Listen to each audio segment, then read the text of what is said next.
a very controversial and at the same time a very interesting topic today: regional economic integration. Most people wouldn't know what regional economic integration is by the term, but if you ask them about the European Union or NAFTA or the US-Mexico-Canada agreement, that's where people sort of know what you're asking about.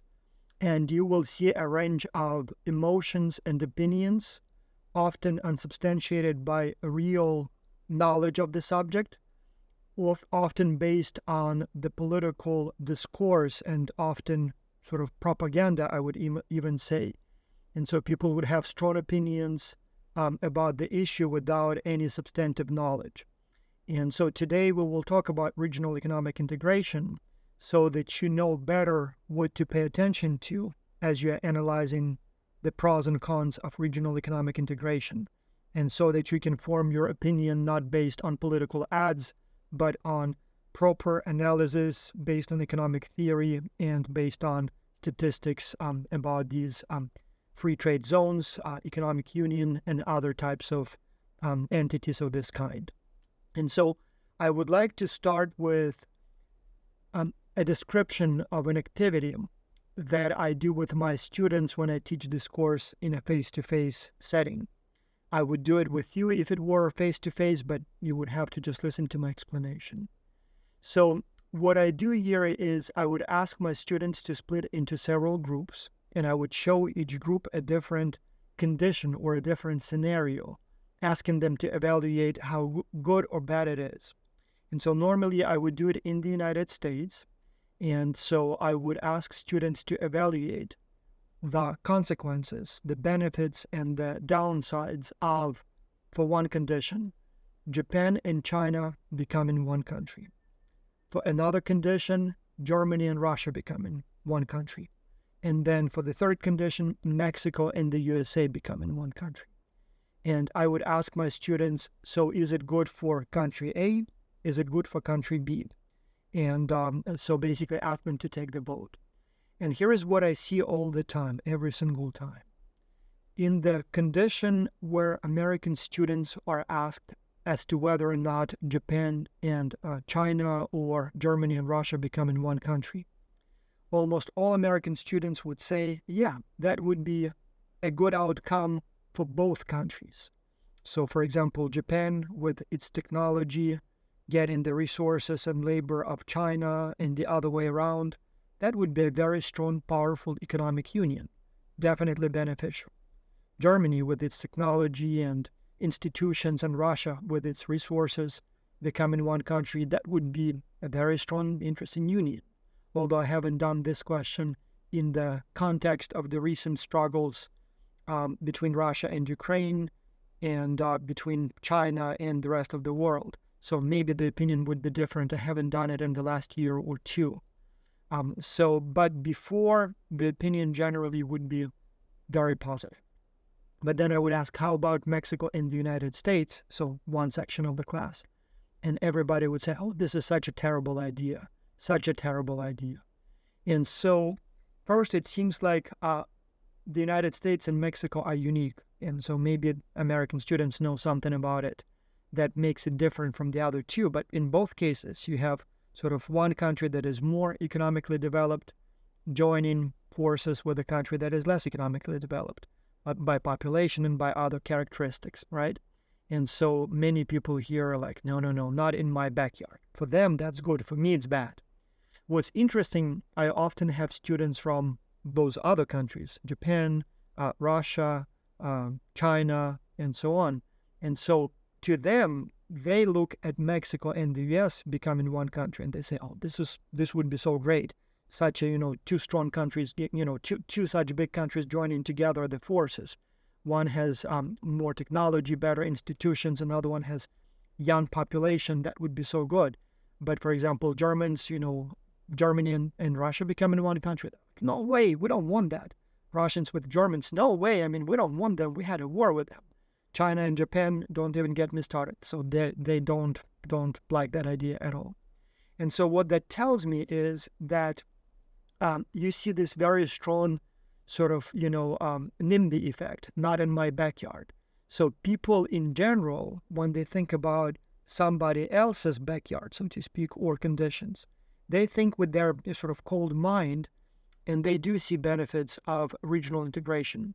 They see benefits of countries sort of becoming one or integrating in some way.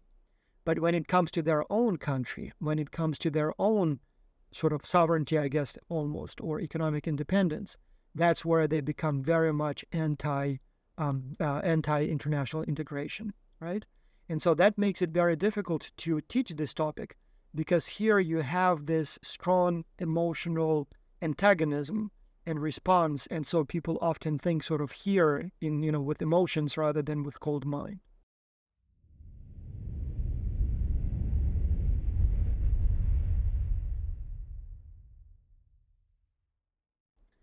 Now, let's take a look at some definitions, at some basics of regional economic integration, just so you know what we're talking about here in terms of the outcomes. What is the subject of the discussion?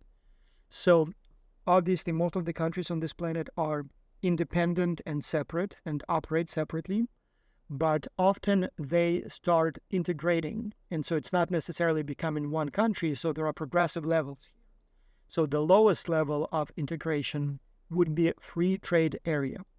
So that's basically where the goods move freely within the bloc. So NAFTA would be a good example, or now the US, Mexico, Canada agreement would be a good example. It is a free trade zone where products from Mexico and Canada can freely move to the United States, the other way around. So basically free movement of goods within these three countries. Customs union, a little bit more integration. So here it's also common customs policy. So when the product enters the bloc, it doesn't matter through which country it enters. So it's the common, basically, rules, common customs regulations for the whole bloc, right? Common market, even more integration. So removed all barriers on trade, labor, capital movement, common trade policy against non-members and things like that. So, for example, within NAFTA, the goods can freely move from one country to another, but labor can't. You can't just move from the United States to Canada or Mexico and get a job. You would need to go through a special permission process. Economic union, that's basically fully integrated economically, like the European Union. Common currency, free movement of labor and capital. If you live in Germany, you can just pack your suitcases and go get a job in France, just like you could within the United States, essentially. So common currency, euro, and things like that.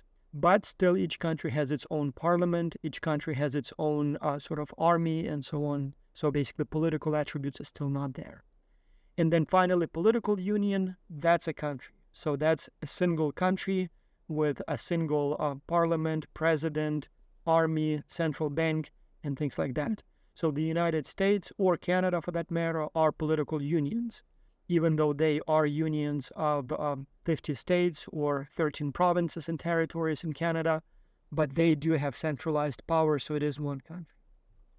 And so just to make sure that you've been listening to me, here is an example of a question that is likely to appear on the exam. So here you would need to name which one of these is, for example, the EU. So the EU is an economic union, so obviously the answer here is D. So which one is the US, Mexico, Canada agreement? So that would be a free trade zone. In fact, the old name was North American Free Trade Agreement. And so that would be A, right? The US is a political union, so that's one country. So here it's a political union. It's not a free trade zone, right?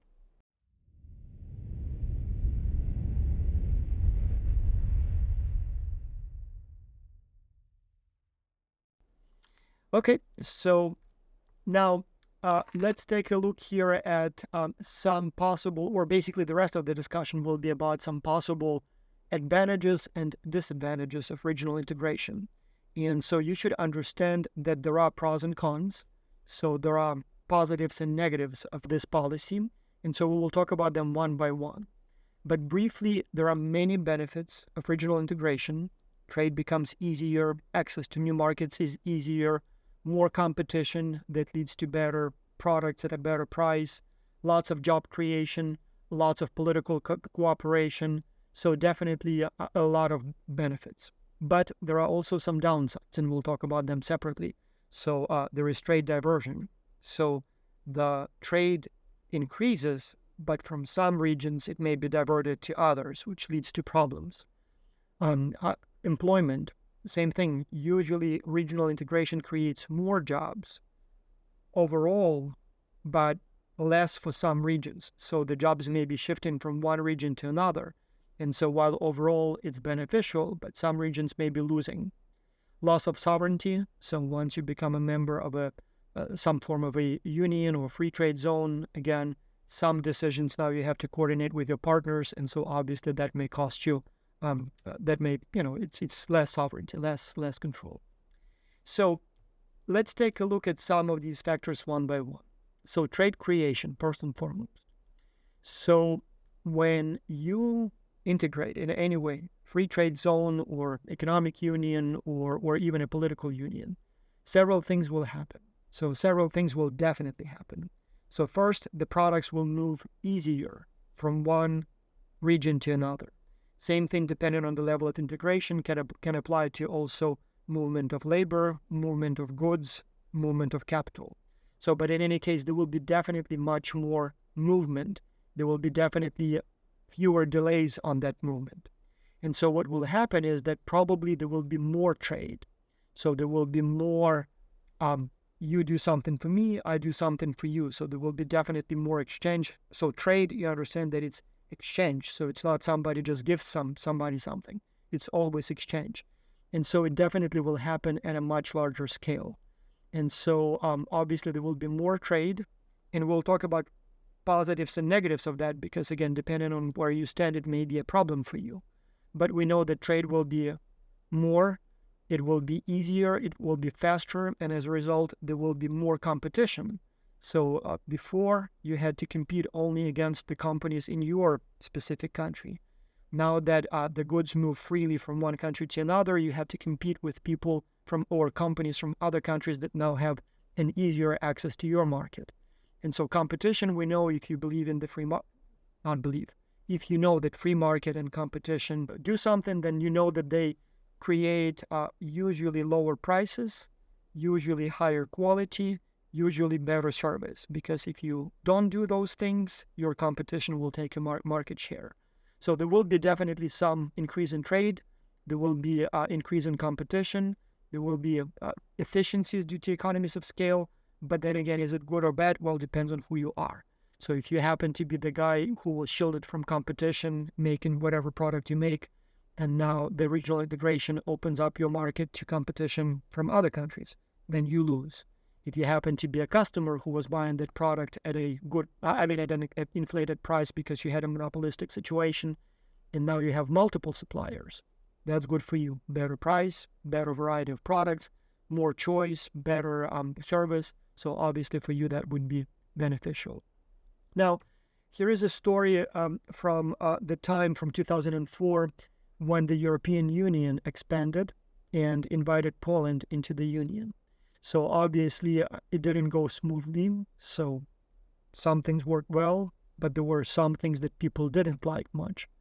And so one of those consequences was that the free movement of labor made it attractive for example, citizens of the newly admitted European countries that were generally sort of low labor cost countries to move to the old European countries where labor cost was higher, wages were higher for job.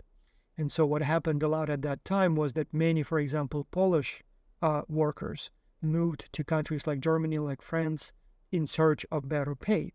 And so again, that was a controversial situation, which led to this incident where one of them, French politicians, commented in one of his speeches that he does not mind Polish workers in his country because the other day his plumbing in his kitchen got clogged. And so he called a plumber, and it was a Polish plumber who did an excellent job, did good quality work at a very reasonable price. at a cheaper price. And he said, I, as a consumer, benefited. I saved money, I got good service quickly, so I'm happy about that. Now, obviously, many saw that as a traitorous statement. So obviously, French plumbers, who now all of a sudden see a lot of competition from Poland at that time, so they were not happy about that.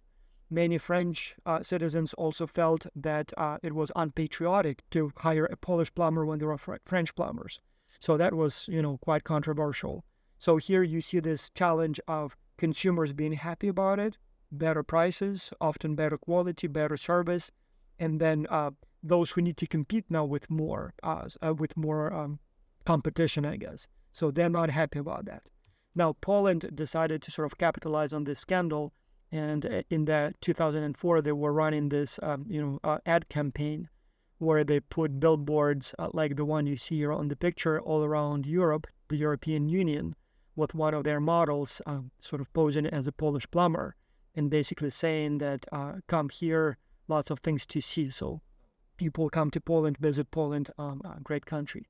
And so kind of used the scandal to promote their own agenda, sort of jokingly, so to speak. But yes, the point here is that it could be controversial and it could be beneficial for some, and including for some companies, for example. All of a sudden you have more markets, you can sell more, but not, and for consumers, obviously, but not as beneficial to those companies that now have to compete. So that's a problem.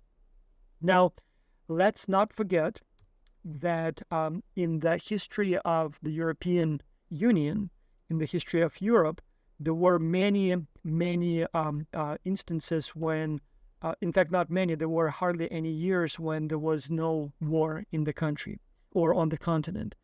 Looking all the way back 1,000 years or so, there was pretty much a war among at least some of the European nations at some point. And then obviously we had the World War I, World War II that were primarily fought on the European continent.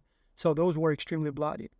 And one of the benefits of regional integration is that it interconnects countries economically and politically, making war less sort of beneficial or more absurd. And so I remember a few years ago, we had a conference, Academy of Management, whose theme was specifically this, so the regional integration as a sort of vehicle for peace. So when countries become more integrated, they depend more on one another, they are interested in one another. And so at the European continent, for example, today, and I'll get to a very important remark in a second, but let me finish how I normally talk about it. But yes, due to the European Union, it's become essentially unthinkable that the members of the EU would have a war with one another, right? So Germany and France and England, Italy versus the rest of the world. I mean, they've been fighting forever. With the European Union, it became essentially absurd. As one of the scholars once said, that they would even run out of ammunition and fuel faster than they can finish the war because they buy so much from one another. They're so interrelated that they wouldn't be able to make their own ammunition without supplies from other countries. Now, an important remark here is that this is what I would normally say in this lecture, but the last year, almost year and a half, as you know, the war has been raging on the European continent. Russia invaded Ukraine, and while it's not within the EU, neither Russia nor the European Union are members of the EU, but EU is very much participating in this effort, supporting Ukraine with weapons and other kinds of help. And so much for integration to prevent war. Interestingly and very importantly, many politicians are now blamed for allowing Russia to develop capabilities and to reach a place where Russia felt like it can invade another country in Europe and thinking that nothing will happen to Russia, in retaliation. Many say that maybe Angela Merkel or other, Hollande, other leaders of the European countries, that they opened up too much to Russia invited Russia too much into the European security systems, economic systems, political systems, and that allowed Russia to become strong enough and bold enough to make such a move as they did in 2022. Although before that, in 2014, they invaded Ukraine for the first time. 2008, they invaded Georgia. So that's a pattern. So that's not a new thing. But still, the European Union was becoming addicted to Russian energy, basically oil and gas. They were becoming open, or they were open to Russia joining the European sort of systems and structures. And now many say that that was very short-sighted, and instead they should have tried to keep Russia in their place. But while I sympathize with those sentiments, being Ukrainian myself, obviously I'm deeply unhappy about what Russia is doing in Ukraine now.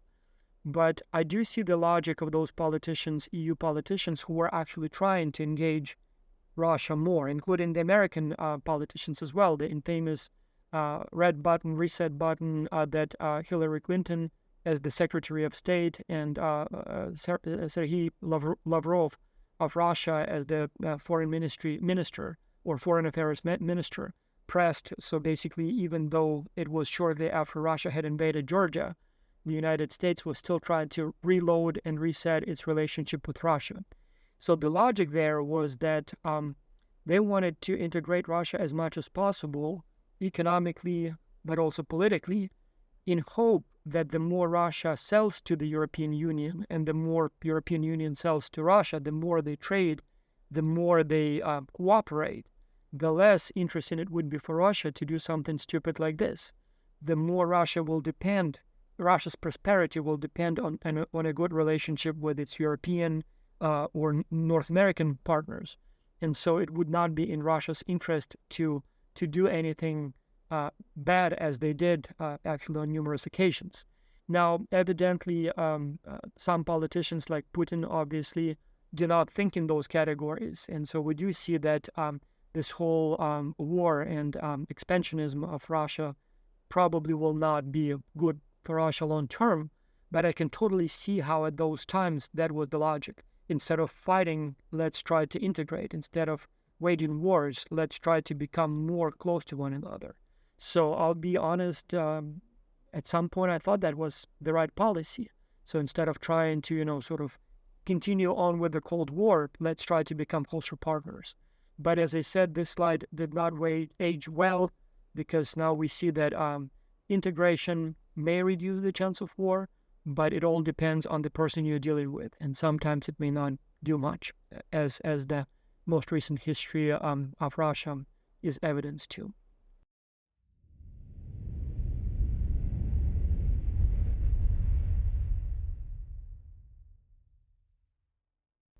Now, here is also another downside of international integration, and that is trade diversion.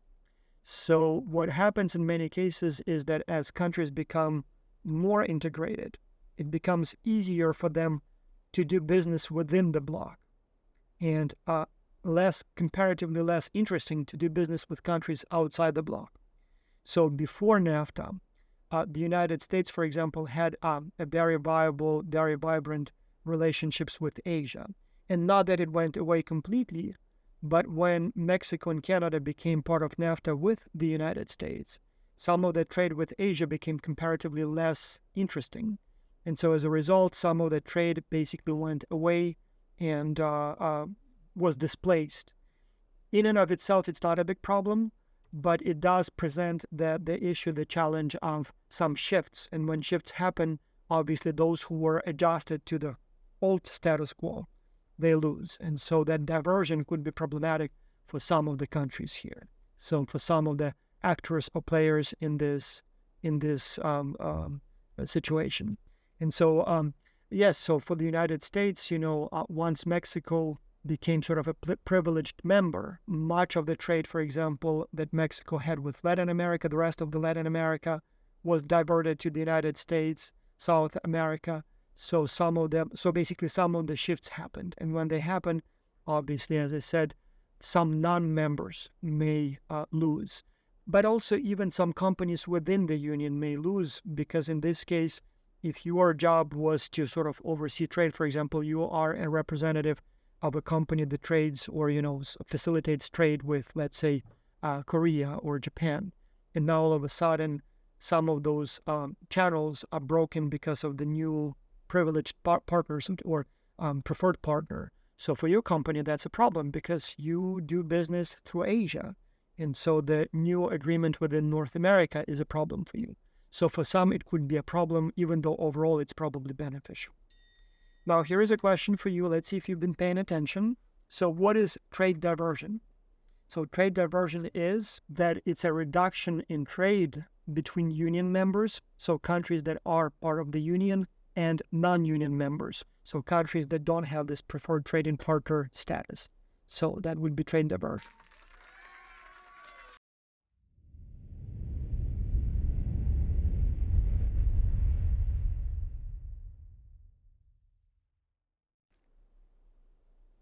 Now, trade diversion is closely related to job relocation. So we talked about this when we talked about job outsourcing. And so here is an important example again. So this example again.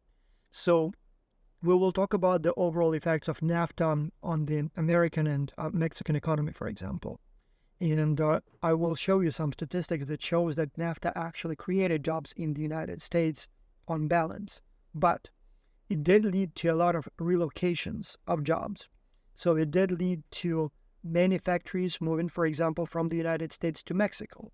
Now, many factories expanded their production because now they can also sell to Mexico. For example, farmers were very happy about that because they saw Mexico as a new market, and farmers actually benefited a lot from that, or at least some of the farmers. But if you live in, for example, Flint, Michigan, and your job is moved to Mexico, that's a problem for you. It's a benefit for the consumer who now can get a car at a lower price, but it's a loss for those who worked for the factory that was relocated. And so here on the picture, you see the maquiladoras, I guess they're called. So you see a industrial park on the Mexican side of the border, probably specifically making products that will be going back to the United States on the Mexican border so that they can have access to lower, cheaper labor, as well as, at least at that time, Mexican corporate taxes were somewhat lower than they were in the United States. And so overall, the jobs didn't go anywhere from the bloc. In fact, there were more jobs. But for some regions, like some parts of Michigan, that was a loss. And so this job relocation could be quite problematic because it moves things from one place to another. And until the society, the labor markets adjust, so there will be some losers in this situation. So a big problem here. So likewise, for example, prior to NAFTA, Canada had a small but very viable, very successful film industry. So Canadians were making their own movies. But then obviously when NAFTA went into the effect in 1994, it made sense for the Canadian movie-related people, companies, studios to relocate to Hollywood because this is where the action is. And so since the movement of products, including movie products, became easier, so many of them did relocate, making it more interesting that way. What's interesting, though, that on the other hand, there was a lot of movement in the opposite direction. So now that it became easier to move your production, so to speak, in products across the border, many Hollywood studios started filming more movies in Canada. So it became easier. And so on average, I'm not sure how well you know that, but on average, American movie studios basically film about 300 movies in Canada a year. And then also Canada emerged as a viable, as a major supplier of all kinds of kind of post-production services, such as video editing. So a lot of movies would be filmed in the United States, but then, for example, Vancouver and Toronto are known for their video editing studios. And so for many of these movies, the After Effects will be done in Canada. So again, here we see both job creation, but also job relocation. So when you see the job relocation, when some of those actors, some of those studios move from one country to another, that's a problem. So you had a movie studio, you had 100 people working for it, now you don't have it. On the other hand, other components of the process, so to speak, relocated to your country to use your services, and those jobs are created. And so again, unfortunately, it's not always something that we hear a lot about. But on balance, you may see a creation of jobs, net increase in jobs. But as I said, that happens at the time when some sectors lose and some sectors gain. And so those shifts could be problematic somewhat. And so some of the American movies made in Canada, to a large extent, could include such movies. I'm not sure, like some installments of X-Men, The Revenant, My Big Fat Greek Wedding, Ghostbusters, a couple of installments, Silent Hill, Resident Evil, The Day After Tomorrow, it's a little older, Brokeback Mountain, a little bit older, but those were filmed in Canada by American studios.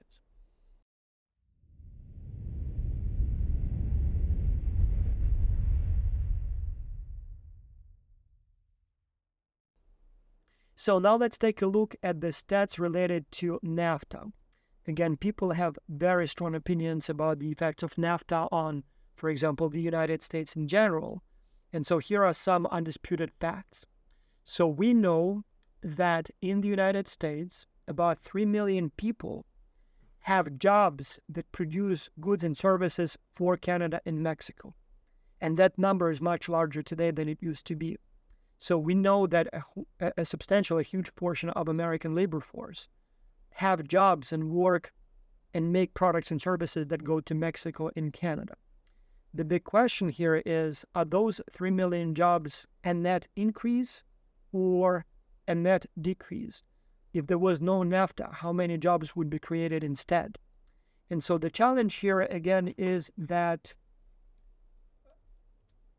the kinds of jobs that make services and products to service consumers in Canada and Mexico are not the kinds of jobs that were here before NAFTA. So for example, yes, after NAFTA, many manufacturing jobs went from the United States to Mexico, for example. And so that's a loss, that's what we hear about, that's what people are not happy about. At the same time, some services, financial services, some new products, some logistics jobs related to logistics, they were created because now there is much more trade between the two countries, which needs to be serviced.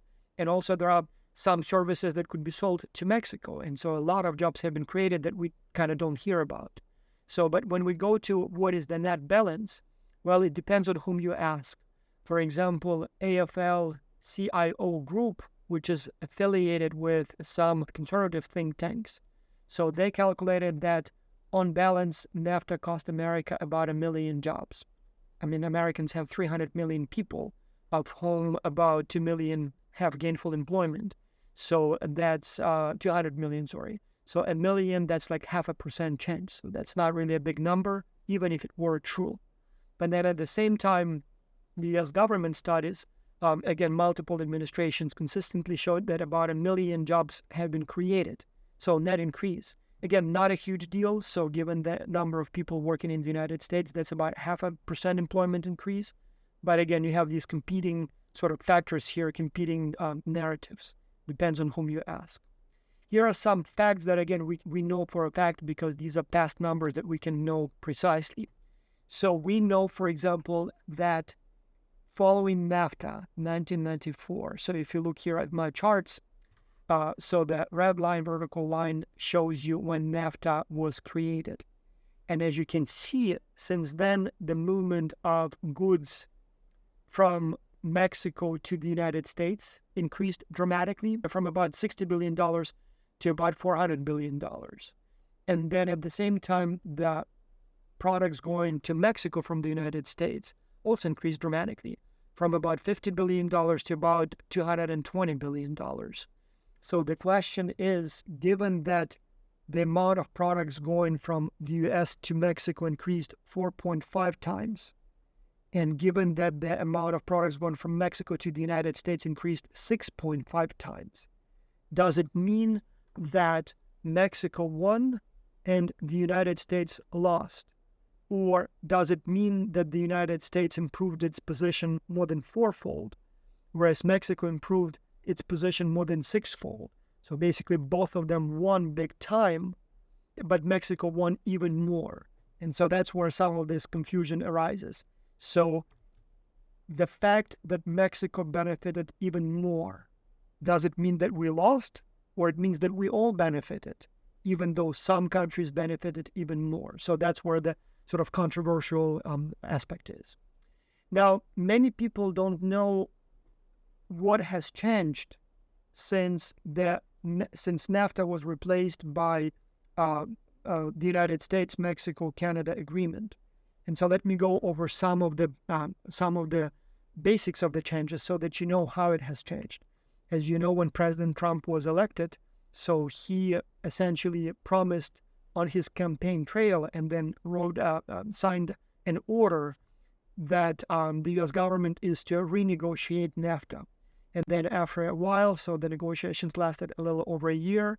After a while, the new agreement was signed. And so again, here in the United States, Trump's administration sold it, or was trying to present it as a huge achievement for the United States. And so if you like Trump, or those who like Trump celebrated it as a great achievement. Those who didn't like Trump saw that as nothing, no change, or maybe even a disadvantaged or a thing that disadvantaged the United States. And so let me review here what has changed overall so that you can form your opinion here.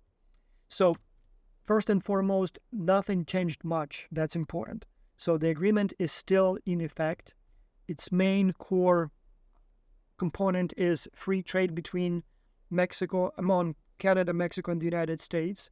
So as before, it is so today that the goods and services move freely within this bloc, no restrictions, right? So that stayed. So in a way, the changes were quite minor. So there was a lot of noise about it, but the fundamentals haven't really changed. So the name changed, but otherwise not much has changed. But there were a couple of interesting and notable changes that actually are sort of substantial. So the first change relates to automotive industry, and it changed the local content requirements in vehicles that are considered made in North America. So for the car to be freely moving within Canada, Mexico, and the United States, it used to be that 62.5% of this car had to be made within North America. So obviously most of the cars have components from other countries. So maybe the tires were made overseas, maybe the paint was made overseas, maybe the leather used in the seats was made overseas, windshields, wires, you name it, right? So it used to be that as long as 62.5% of the car is made within one of the three countries, the vehicle would be considered North American made and would move freely within the bloc. Now it's 75%. So it doesn't really change that much overall. But what it means is that now this change is good for the parts suppliers in Mexico and Canada and the United States, but it's potentially bad news for the suppliers from Europe and Asia.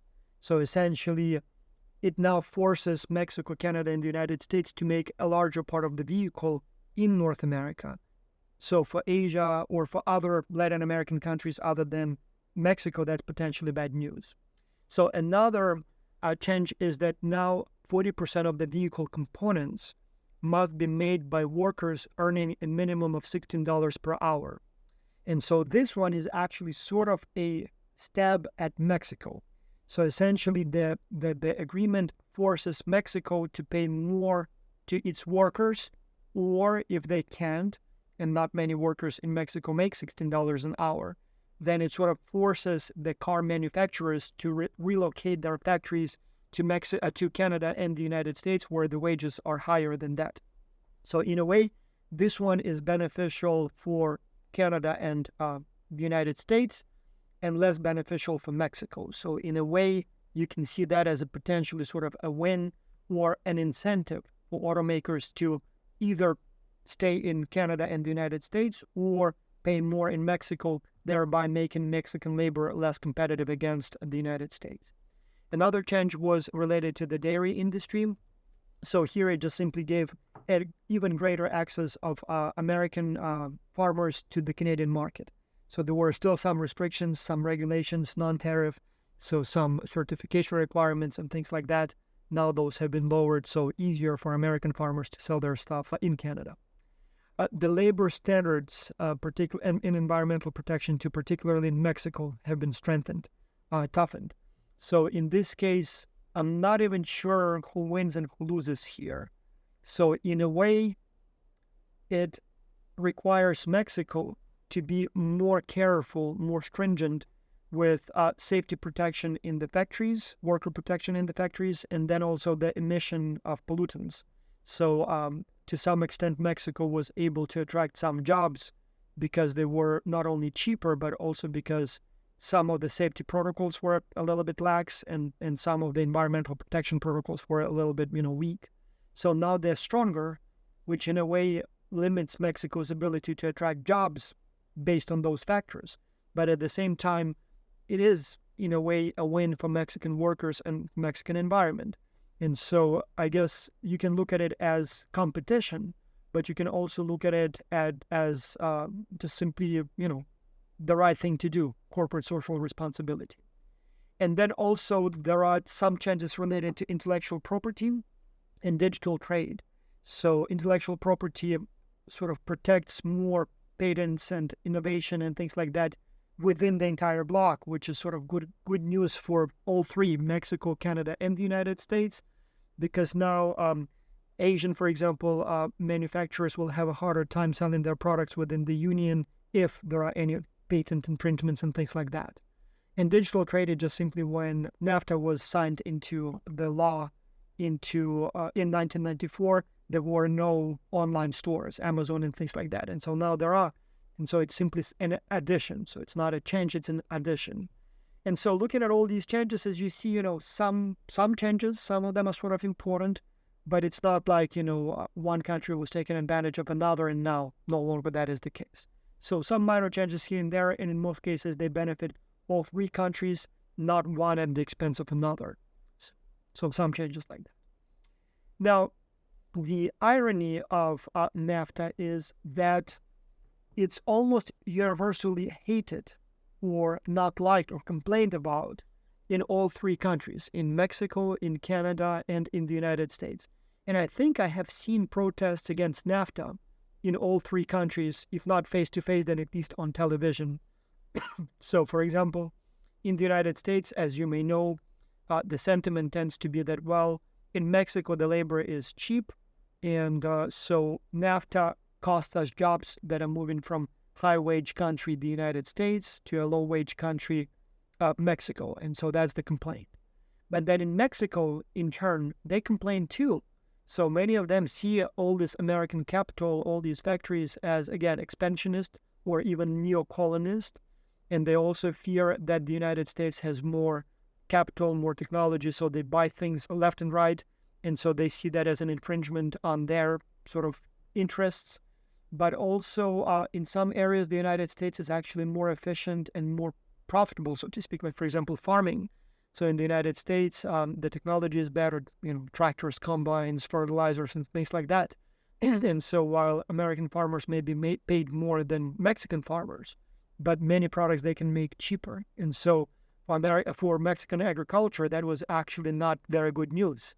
And so as a result, many Mexican farmers or farming companies saw a decline in their sales, and so they see that as a negative development.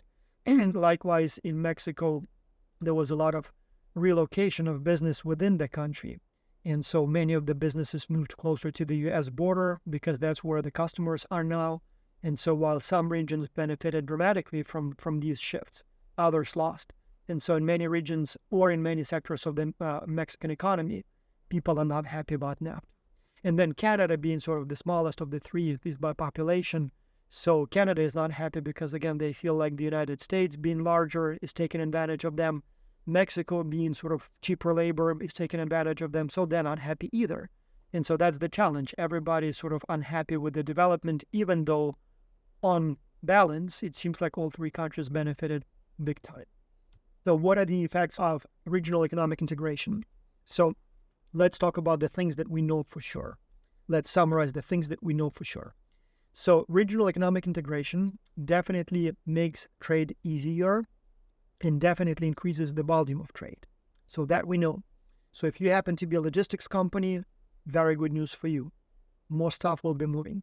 If you're a trucking company, very good news for you. More things will be moving. We know that also opening up markets to other countries opening up your business consumers to other to businesses from other countries increases competition. So that we know for sure.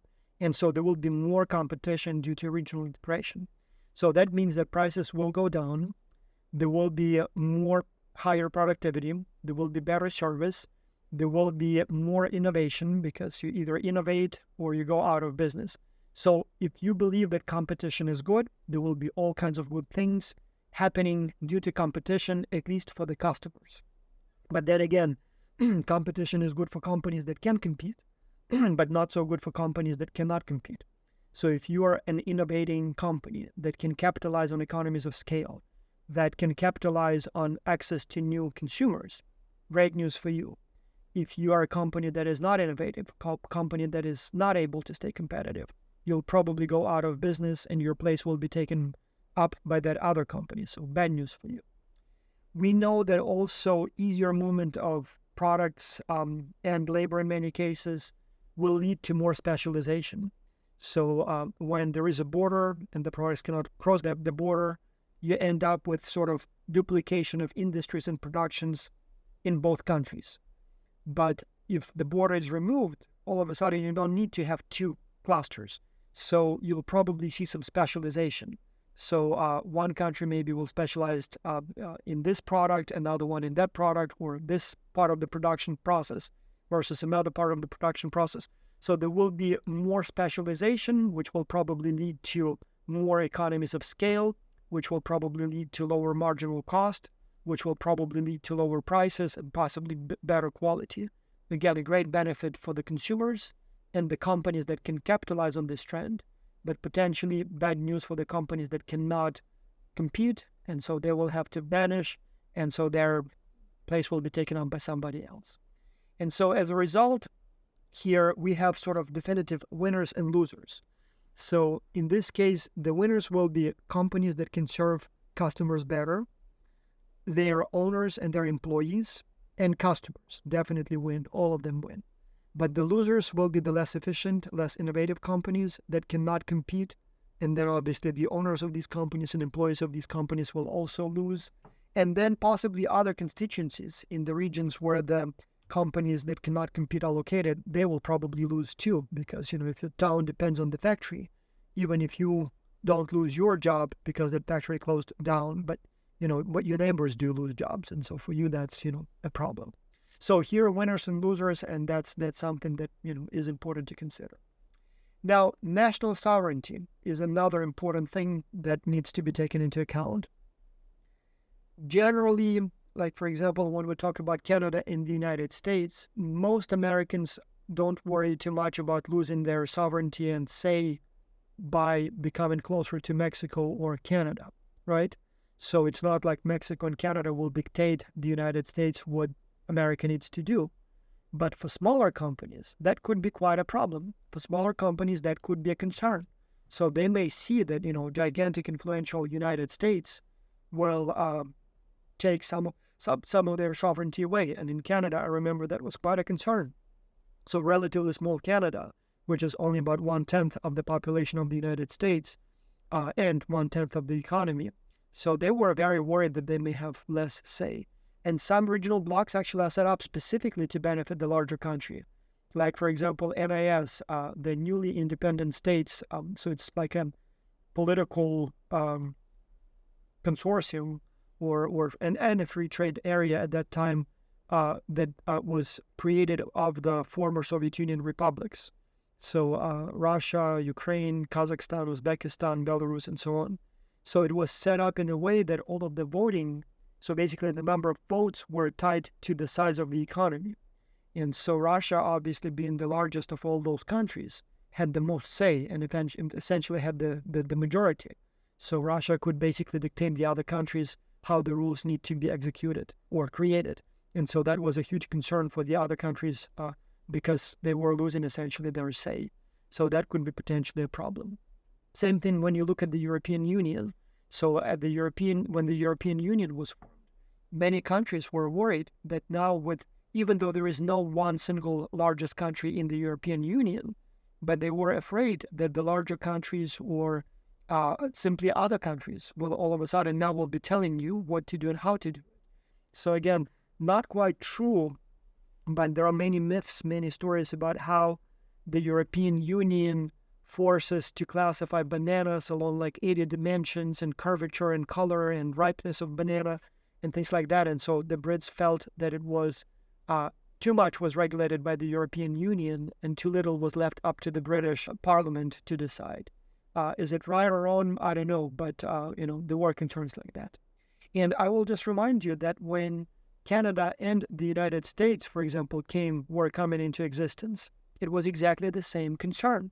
It was exactly the same concern that if we form a political union, if we create a union of 50 states, for example, those politicians in Washington, D.C., in fact, maybe even some thought, those schmucks will be telling me how to live in North Carolina or in Texas.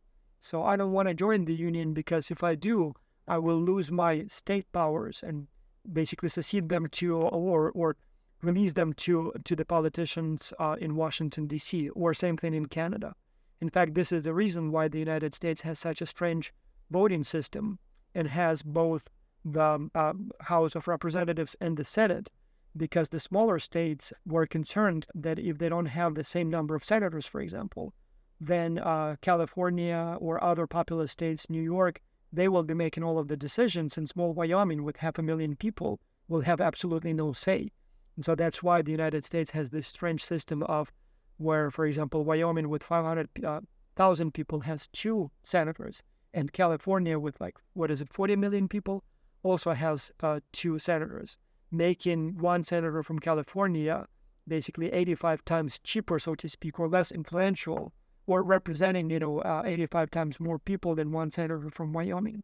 Same thing with the Electoral College. So there are all kinds of rules there. So that makes it very, very sort of strange how presidents are elected in the United States. But the reason was because the states, smaller states, would have not ever joined the Union if they didn't have those guarantees of sovereignty and ability to stay relevant.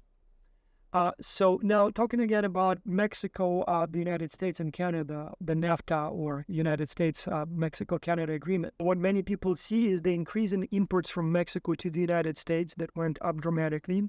They also see that the United States buys more from Mexico than Mexico buys from the United States. So there is a trade deficit of about $180 billion a year. And many people see that as a problem. So they say, well, see, NAFTA is bad, because it created an even larger trade deficit between Mexico and the United States. What many people don't see are these numerous benefits related to, in this case, Mexico and the United States context. Well, even though exports from Mexico to the United States increased dramatically and are huge, but also exports from the United States to Mexico increased a lot too. And so they are also huge. And so, as we said before, about 3 million Americans have jobs that produce goods and services going to Mexico. Savings, many people don't see that, yes, many jobs relocated to Mexico, but it also means that many products have become cheaper because they're made in Mexico. In fact, on average, I tried to Google how much exactly cheaper it is to make things in Mexico, but on average, it seems like it's about 30%. And so with the imports of about $40 billion per year from Mexico to the United States, that's a saving of about $120 billion that Americans enjoy every year.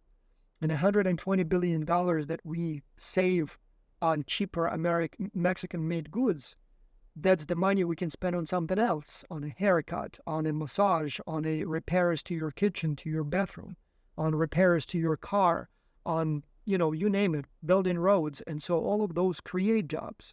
And so the $120 billion in savings, let's say at $50,000 per year, that's 2.4 million jobs created because of those savings. And again, it's indirect, it's invisible, but it's an important thing. Another one is earnings.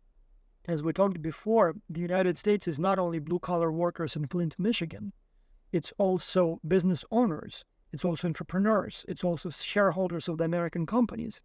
And if an American company can lower its production cost by relocating the production to Mexico, and because of that have higher profits, it does benefit the owners of those companies who are American, stakeholders, owners, managers, other employees of these companies. When your company is benefiting, everybody benefits. And so again, we don't really see that. But for example, I do have some shares in General Motors. I mean, when General Motors relocates its business to Mexico, saves money, makes more profits, sells more cars because they're cheaper, makes higher profit, I benefit too. I am an American citizen, so I mean, who said that my interests are less important here, right? Survival, this one is, again, many people don't realize it, don't see it, but that's a big deal. So many businesses would have gone out of business had they not been able to relocate some of its production to Mexico. Again, talking about, for example, GM, Chrysler, Ford. So they got very close to, in fact, two of them went through bankruptcy in 2009.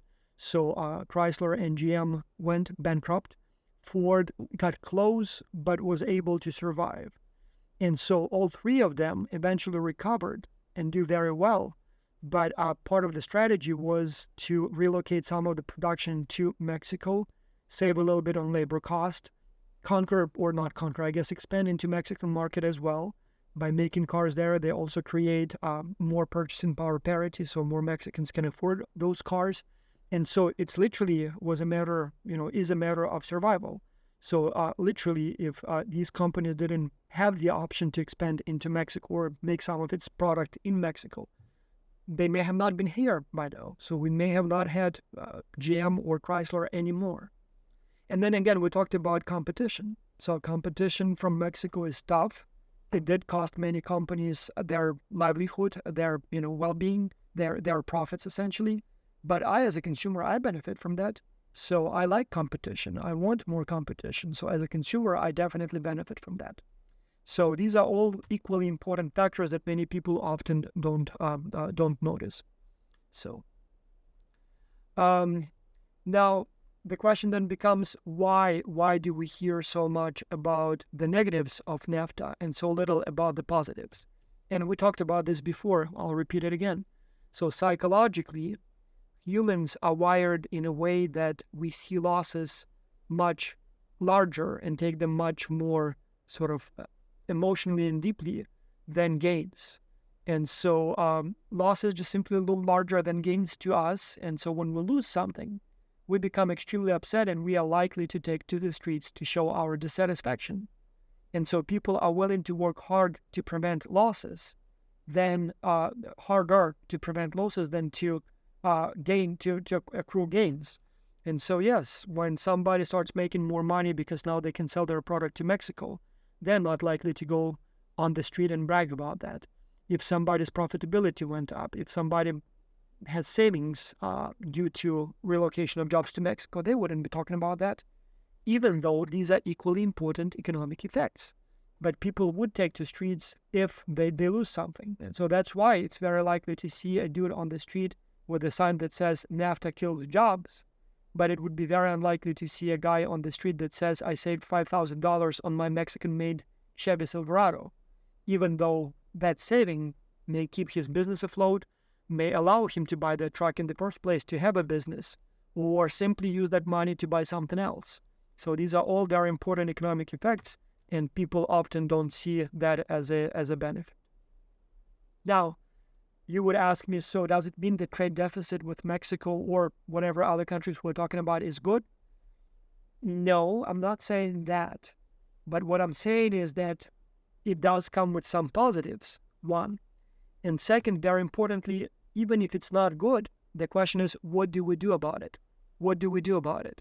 And so the wrong approach here would be to try to restrict imports and try to basically build a fence around the country and say no more imports from other countries. That would not be a good decision.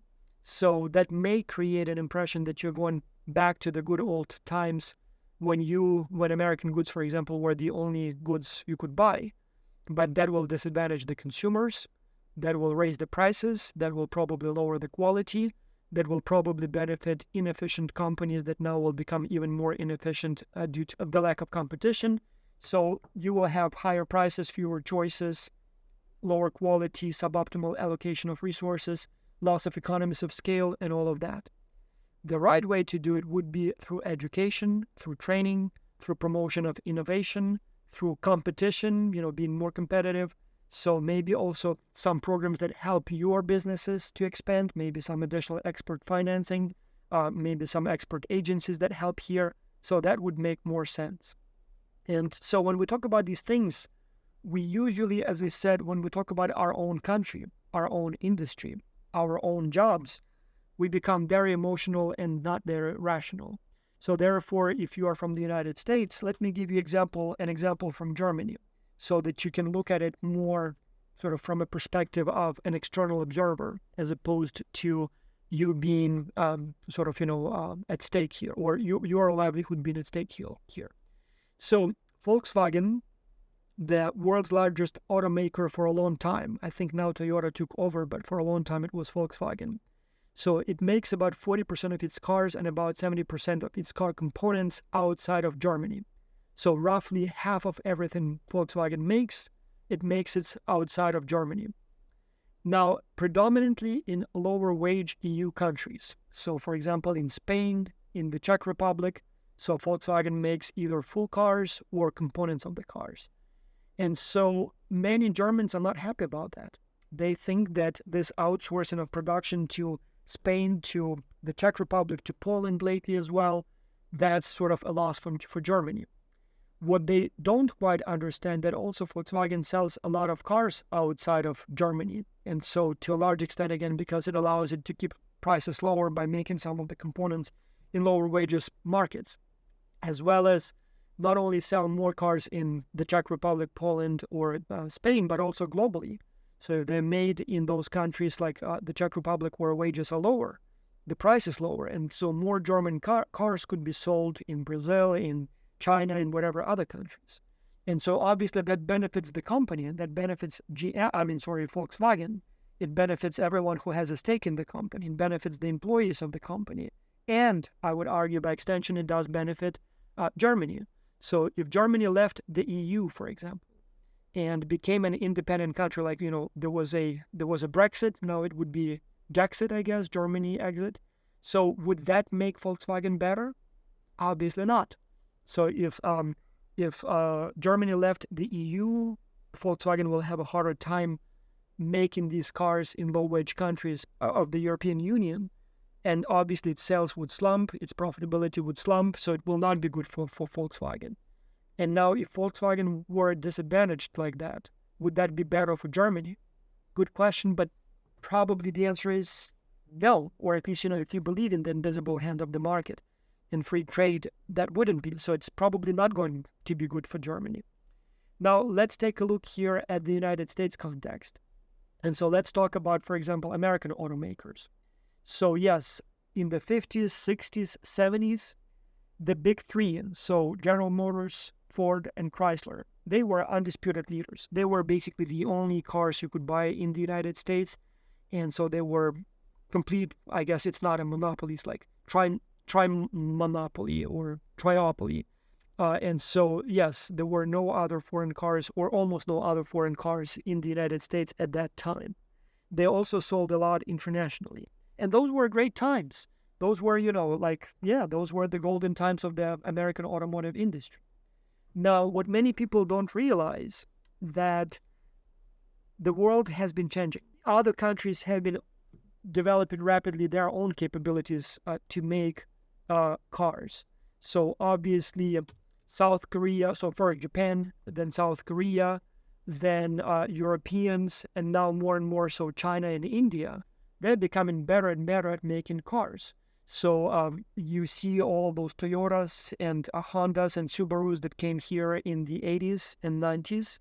You see a lot of Hyundais and Kias that came here in the 2000s. I still remember when they were such a novelty and nobody knew what to do with them. And then obviously globally, we see a rise not only of the European makers, automakers, but also you see some Chinese automakers becoming more and more high quality, more innovative, and more formidable competitors. We see some not only some from India, like for example, Tata Motors is making more and more cars. And so the challenge here is that for the American big three, it's now much more difficult to remain a leader. And so what some people seem to suggest is to protect them. Let's ban imports from Asia, for example, or from Europe of the European and Asian cars. Now, that will probably not make things better at all. They will continue developing their technology. They will continue making better and better cars. And if we simply pretend that things, like basically build a fence, put our heads in the sand and pretend that the rest of the world does not exist, we can surely turn back to when we have cars from only 3 manufacturers. But will it make us better off as a society, as a consumer? Probably not.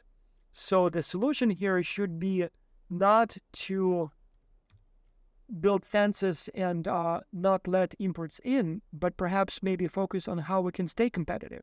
So we used to have the technology that was so much better than everybody else's. Why are we losing that position now?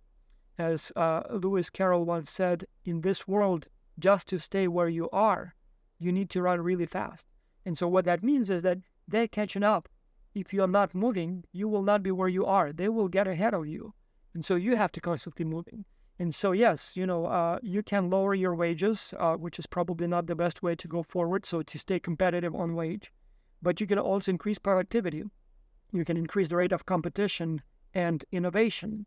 You can form regional blocks where you can capitalize on some of these differences in factors, such as maybe cheaper labor in Mexico, maybe more natural resources in Canada. And so by innovating, by forming partnerships, by promoting competition, specializations, economies of scale, you can remain competitive. And so that's what I would argue is the way forward if we want American manufacturers to stay competitive, if we want American manufacturers to remain the big 3. Because simply banning foreign imports is not a good idea. Forming regional trading blocks, that's a good idea. So again, I would argue that NAFTA to a large extent did save, or at least made much more viable and competitive for General Motors and Chrysler. And so that was a good development, because if they didn't have access to Mexico, if they didn't have access to Canada, by now we probably would see even more Japanese, South Korean, and maybe Chinese automakers in the United States. So by benefiting those companies, we benefit ourselves as well. And for those companies, access to other markets, other labor from other countries is definitely beneficial. Anyway, let's take a look here at the question that is likely to appear on the exam. Let's see if you know the answer. Although still a very controversial issue in political circles, empirical economic studies show that regional integration, which of the following does it do? And the correct answer is creates jobs in all parts of the union, but the effect may be stronger for some parts of the union than others.